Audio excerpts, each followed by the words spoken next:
So we're now at the end of summer here in southeast Queensland in the subtropics of Australia. So I thought I'd do a bit of a tour of everything that is growing here in our backyard veggie garden. If you're new here, I'm Nikki and I'm on a mission to grow as much food as I can on our regular suburban block here in the subtropics of Australia. To be honest, I haven't done much gardening probably since December last year, so it's just keeping things alive at this point with a few little bits of planting in between. So nothing has really happened, but I will show you the state of the garden and where we're at with everything. So I'll start out here with the back garden, which is the 3 wicking beds. We are still yet to make the 4th one here, and then once I've got that one set up, I will cover them and make them look a bit nicer. The hold up with the other wicking bed is that it is currently full of our clay beads for the aquaponics, which is just here waiting to be set up. We have to actually move all of this and level the ground a bit and probably put down a better base before we completely set this up.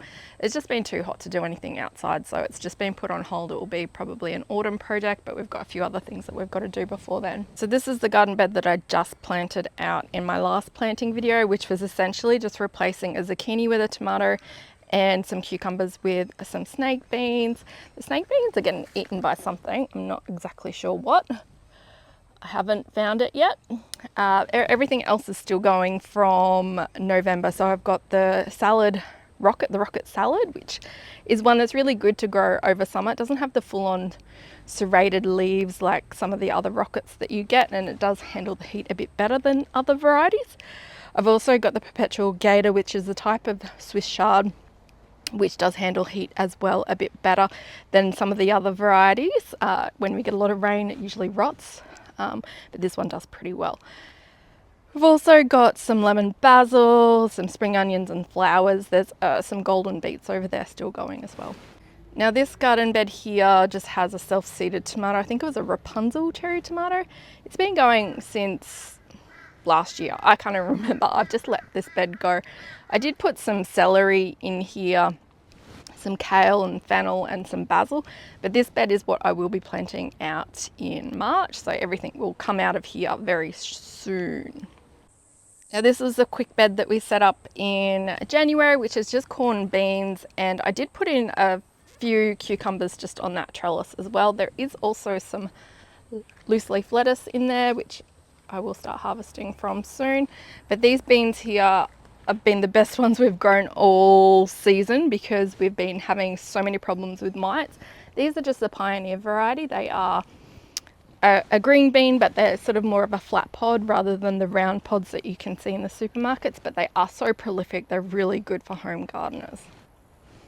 The corn is just a Jolly Roger, which is an heirloom variety. It's not a super sweet variety, but it is quite tasty, and it did handle rain when it flowered, so I'm really happy with that. This corner bed that I filled up with pineapples is still struggling along. This is one of the last beds that we've left just plain and not turned into a wicking bed in this area, and it just gets everything sucked out of it. So it is in quite a hot area of the garden, and I used to have a trellis here, and I used to always plant my Madagascan beans in this corner, and you'll see how much of a difference that made with heat in a minute when I show you the Madagascar bean out the front garden. But this is really just struggling along. Even the pineapples, who love the heat, are just getting, like, they're not doing the best. So I don't know what to do. I might just have to turn this into a wicking bed. So we've got dragon fruit happening. I've got a few here. That's not in any garden bed. It's just in the ground next to that post. But this is just another wicking bed. I've just got the asparagus, which I've just let go, and some strawberries, which have not handled the heat very well at all. I used to have, this was full of strawberries. I now have probably got, I don't know, maybe 3 or 4 plants left there. So I will need to replace those next year. At here we've also got the veg pod, which is currently full of chilies and capsicums. We've got a few herbs in there. I think there's just some lemon basil, there's some kale that's getting attacked by caterpillars, and that's about it. But we have gotten so many chilies out of this garden, it's ridiculous. I'm picking probably 4 of these a day, and I am sort of dancing with fire with the fruit flies. Fruit flies do sting these, but I've got a bugs for bugs trap up, and I haven't had any caught in it in the last probably 6 weeks, so I'm just risking all of my fruit being exposed. But those are just cayenne chilies. In these felt pots, I have just some other types of chilies and a capsicum. So these are the Anaheims. These are just in these felt bags. Probably need a bit of a water. These need a bit of a feed, I think. They're looking a bit sad. I've also got jalapeno, and there is another capsicum in this one here, and another capsicum in this one down here. This one here has been sunburnt. So the problem that I'm having at the moment with my capsicums, so they're getting a bit sunburnt, and then that's what happens. We have a major fly problem at the moment with these chickens. I'm not sure if I should just lock them up for a little while and just try and get rid of the flies a bit, but they are out of control. I've never seen them like this before. In any case, we did harvest bananas back in January. We got some of those. We do have some pawpaws. There's one that's ready, but I need to climb a ladder to go get that. It's very small. I do want to get some more trees out in here and tidy this area up. That's on the cards when it cools down. So the mulberry tree is starting to lose all its leaves. Like, even if the weather doesn't feel like it's starting to change seasons, the plants are telling us that we are moving into autumn. But I've got in here, under here, all of my ginger plants, so they're doing really well. I've got a patchouli over the back that's really happy there. I've got my avocado tree that I need to put in the ground. It's still in a pot, but everything's doing pretty well under here. This is the last lot of comfrey that I have left. All the other has died, so I do just stick a sprinkler under here every so often when the comfrey falls over and looks a bit sad, and that usually perks everything up. Blueberries need to be repotted, so I'll do that probably in the next couple of months. So the Rosellas are fruiting, but I do have mealybug infestation, but it's really hard because every time I look, I see the mealybug larvae, lady beetle larvae eating them. So I don't want to go in and just nuke them all, because I know that the good guys are there helping. So I do need to come and do a harvest and start drying these, but yeah, they're pretty. We should get a decent amount from just these 2 plants. Pineapples are ready. I should pick those before someone else gets to them. Now the jungle, as you can see what I was talking about with the Madagascan bean, it has taken over. It's taken over a few garden beds, and yeah, it's hard to get in there. So let's have a look. Tempting fate here. This is a bit dangerous. I should be wearing boots. So this garden bed, I'm just resting. I've got a few buckwheat plants in there just as a bit of a cover crop. Bees are loving them, if you can see there. I will just cover that up soon. This little bed was eggplant and fennel, but a sweet potato sprouted. I'm just letting it do its thing. The fennel is going to seed. These are really good beneficial flowers if you let them go to seed. I'm not sure if you can see, but there is lots of lady beetles moving in. Lots of aphids too, but they are just a really good, letting these type of flowers go to seed. These umbel type flowers are just so good for the good bugs. There are a lot of eggplants ready to pick, but I haven't been able to eat them all, so they're probably all going to go to waste. I probably need to put them on a crop swap group page. So this little garden bed I planted out in December, I think there's root knot nematodes in here. I've got lots of problems with this garden bed. I think the fact that it is getting shaded out by this massive Madagascan bean isn't helping, and it's just jumped ship over here. But the amaranth is starting to flower, so I'll have that forever in this garden now. I do, and the same with the Mizuna, the basil I should be harvesting from. These beans did terribly this year. The Bolotti beans, I think I might just have to pull everything out. So this is under the Madagascan beans. This arch has got to come down. So probably next month I'll pull that out. I do have a few loofah that I need to pick out from in here. Not massive ones this year, but still pretty good. You don't need a great deal of them, so I'm pretty happy with that.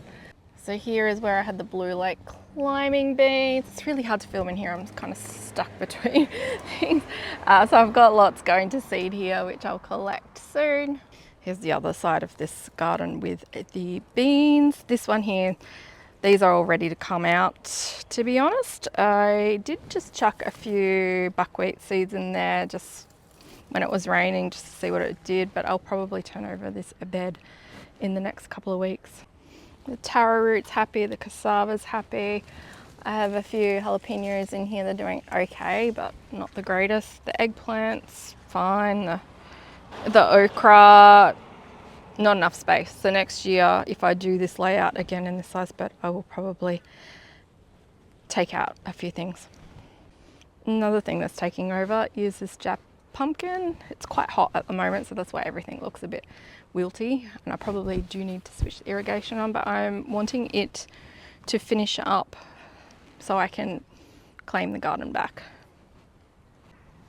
Sweet potatoes, looking a bit wilty, but it's fine. And then there's the tromboncino, which is taking over the world as well, which is going all up and around there. The poor bird bath. Yes, I don't think the birds are using it because it's just too hard to find. So this garden bed, which was the tromboncino and the capsicums, there are still a few capsicums kicking on. They're not the greatest. The sweet potato in here is a purple one, which is kind of decided to venture off and away. I will probably harvest these. Probably these ones I'll do on Anzac Day, but the golden ones I will do probably next month because I'll probably use that bed for my garlic. So there are some dragon fruits up there ripening up. We've been getting 1 or 2 every day. The fence is still not fixed, so they're kind of just falling over. So once they're all flowered, we probably will clean up those dragon fruits.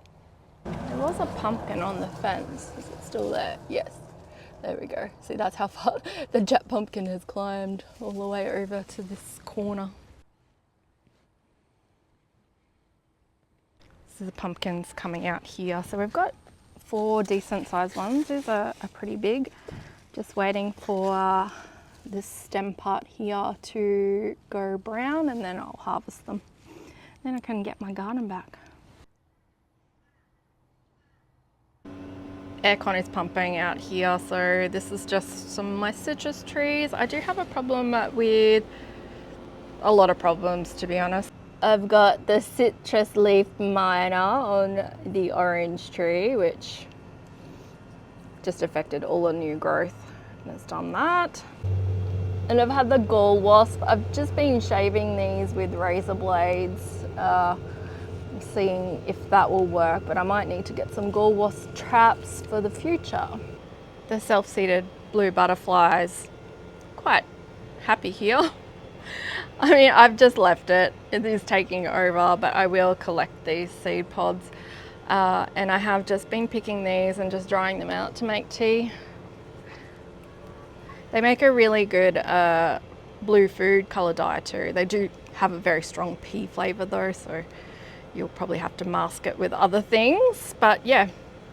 So I'm just trying out some wicking pots. This is a water up. I really like this. This is a capsicum. It's just starting to flower now, but it is absolutely loaded. And here is the gnarly mess that is my hydro tomatoes. And there's capsicum in there too. I think there's some celery. I've connected up my auto pot to it. Obviously it's not getting any sun down here, so I probably need to move it. But I've got a bunch of different tomatoes. That's a Tigerella. I have a black cherry, which I think is this one here. There's a pink Thai egg. I've more pink Thai eggs there. I've mostly got all of those. They're more of a semi-determinate, so they kind of fruit all at once. There is a money maker in there as well, but I don't think it's flowered yet. So this has been fairly hands-off. As you can see, I've not really done anything with it other than just making sure the reservoir is full of water and nutrients, which Probably I need to top up at least once a week, but I do top it up twice a week because the water does get quite hot in there if it is half full, so I top it up every now and then. But yeah, doing pretty well. Because it's protected from the rain as well, I haven't had the same issues that I have with out in the garden of tomatoes because it is under the eave of my house. So yeah, it's a good way to grow tomatoes in summer in the subtropics. I'm also experimenting with a cracky with celery. I mean, it's doing fine, but the roots don't grow as crazy as some of the other things. So it did run out of water at one point and droop. That's why it's looking a bit crispy in parts. So that's pretty much the state of our overgrown garden at the moment. In the next few weeks, we will be getting in and ripping out a lot of things ready for the cool season crops. Thank you so much for watching, and I'll see you guys next time.